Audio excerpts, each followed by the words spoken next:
A bonus stimulus payment of $1,500 will be going out to some Americans before Christmas, and Democrats have officially maintained control of the Senate. We'll get to all that and so much more in this video. So, hello everyone, and welcome back to your daily government and financial news update. In today's video, as I just mentioned, we will be going over the bonus stimulus checks being sent out to some Americans before Christmas, along with some other relief payments also going out over the next few months. Other than that, we also go over some updates in the midterm elections, and finally, we also discuss some updates in the stock market and Bitcoin. Now, as always, I am definitely interested in hearing your thoughts on everything, and I wanted to quickly thank everyone for giving my videos likes and sharing them, as that certainly helps push these videos out to other people like you. Okay, so starting today's video out with a quick update in the midterm elections, Democrats have officially maintained control of the Senate after Catherine Cortez Masto was declared the winner in her race against Adam Laxalt. This means that even if Herschel Walker defeats Raphael Warnock in the Georgia runoffs next month, Democrats will still hold the slim majority, with Kamala Harris, of course, being the tiebreaker. Considering everything that's gone wrong for the Democratic Party over the last 2 years, led by 40-year high inflation and workers seeing real wage decreases for 19 months in a row, they have to be absolutely thrilled to maintain control of the upper chamber.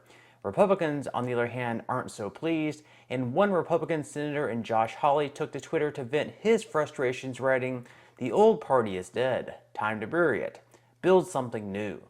He also wrote, "Washington Republicanism lost big on Tuesday night. When your agenda is cave to Big Pharma on insulin, cave to Schumer on gun control and Green New Deal, quote, infrastructure, and tease changes to Social Security and Medicare, you lose." Another Republican senator in Marco Rubio called on the Senate GOP leadership vote next week to be postponed, saying that we need to first make sure that those who want to lead us are genuinely committed to fighting for the priorities and values of the working Americans. This is taking a shot, of course, at current Minority Leader Mitch McConnell, who wasn't able to lead Republicans to a majority in the upper chamber, despite 70% of Americans saying that our country is currently on the wrong track. Meanwhile, over in the House, things aren't really going that much better for Republicans either, and although they look like they will have a slim majority once California finally counts up their votes, whether that's going to be in the next 10 years or perhaps 100 years, they'll have picked up much fewer seats than what they were projected to. So Republicans are calling for new leadership other than Kevin McCarthy. Meanwhile, some liberals are actually suggesting that Liz Cheney should be the new Speaker of the House. Now, Cheney was a former Republican before losing in her primary to a Trump candidate, mostly due to the fact that she voted to impeach Trump and has also railed against him on several occasions. Supporters of President Trump within the Republican Party like Marjorie Taylor Greene have been firmly against this idea, though. Greene tweeted, "There will not be a Liz Cheney speakership. She's looking for a job, but she won't get that one. Any Republican who would vote for Liz Cheney would be voting for Biden's agenda." Now, Liz Cheney said that at a recent event on November 11th that she could actually see a situation where Donald Trump, of all people, becomes the new House Speaker, since you don't actually have to be a member in Congress to be elected to the position. This would require at least 218 votes, though, so they would need to have every single Republican pretty much on board with Trump being in this role, since it's quite difficult, of course, to see any Democrats voting for him. So obviously, lots of drama is unfolding right now in Congress, and we'll just have to wait and see where everything goes from here. Now, in some other news, a very important deadline is coming up on November 15th. That's the date in which you'll have to claim the child tax credit from last year. For children over the age of 6 but under the age of 18, you'll be receiving $3,000 per child, and for children under the age of 6, you'll be receiving $3,600. To claim this money, if you haven't already done so, you can go to childtaxcredit.gov, and again, the deadline to do this will be on the 15th of November. Now, some other money going out within the next month includes a bonus stimulus check of $1,500. These payments will be going to residents of Arkansas who also happen to be veteran teachers in the Fort Smith public school system. These payments will go out to classroom teachers, interventionists, instructional specialists, special education coordinators, and also adult education teachers. Then over in California, in similar fashion to counting up their votes, very slowly of course, they're still slowly sending out direct payments from their last round of stimulus approved. So up until November 14th, they'll continue to send out direct deposit payments.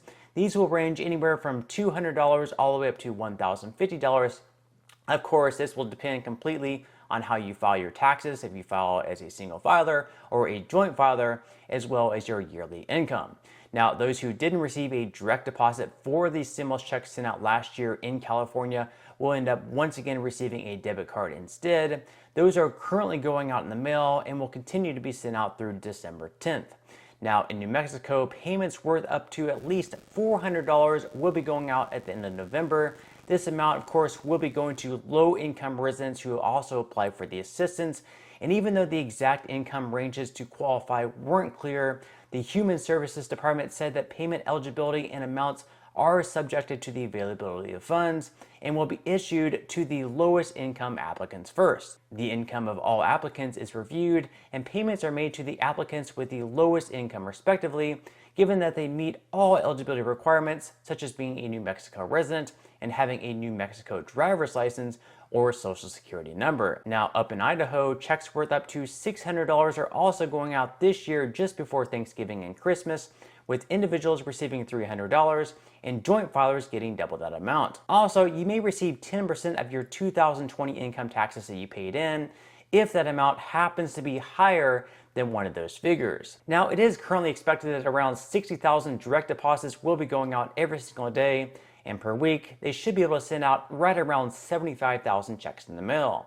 This means that these payments could possibly take longer than Thanksgiving and Christmas to send out, as they could end up dragging this all the way out into March of next year. Finally, over in Massachusetts, they'll be sending out tax rebates of up to 14% of your tax liability. This means that if you paid $100 in state taxes, you'll receive a payment of roughly $14, so pretty much almost 1/3 of a tank of gas. Critics of these payments saying they're actually supporting the highest income earners the most, since if someone made as much as to owe $50,000 in taxes, they would be receiving a payment of $7,000, whereas the lowest income earners, on the other hand, who pay usually very little in taxes, would also pretty much just be receiving extremely small payments. So $7,000 payment to someone who earns a lot of money versus maybe a payment worth under $100 to someone who doesn't earn that much money. Now, in some money news, it is the weekend, so obviously the stock market is closed, but just a quick update on how everything is going this year to date. Despite a pretty good rally in both October and November so far, the S&P 500 is currently down over 16% this year. The Dow Jones has been down just a bit less at 7.76%. And finally, the Nasdaq has been hit the hardest this year, down by well over 28%. Over the last day, Bitcoin dropped off once again by nearly 1% and is now sitting in the mid-16,000s. Year to date, it's been down by over 65%, more than doubling how bad the Nasdaq has performed. Now, with that said, if you would like to receive up to 12 free stocks and $5 worth of Bitcoin, in the comment section below, I will leave a link where you can receive just that from my partner in Webull. And even if you don't feel like investing at this time for whatever reason, once you receive the free stocks, what you can always do is just sell them for what they're worth and then transfer that money right back to your bank account. So in total, you should be receiving a value of at least $50 or more. Some people have actually received over $3,000 in the past, and at most you can actually receive up to $30,600. So really, you can think of this as just some free extra money with just a few minutes of work.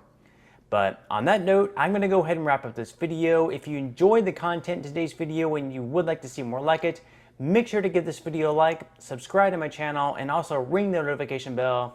That way you will be the very first to be notified when I do release future videos. And until next time, I hope you have a wonderful day ahead, and I'll see you in the next video.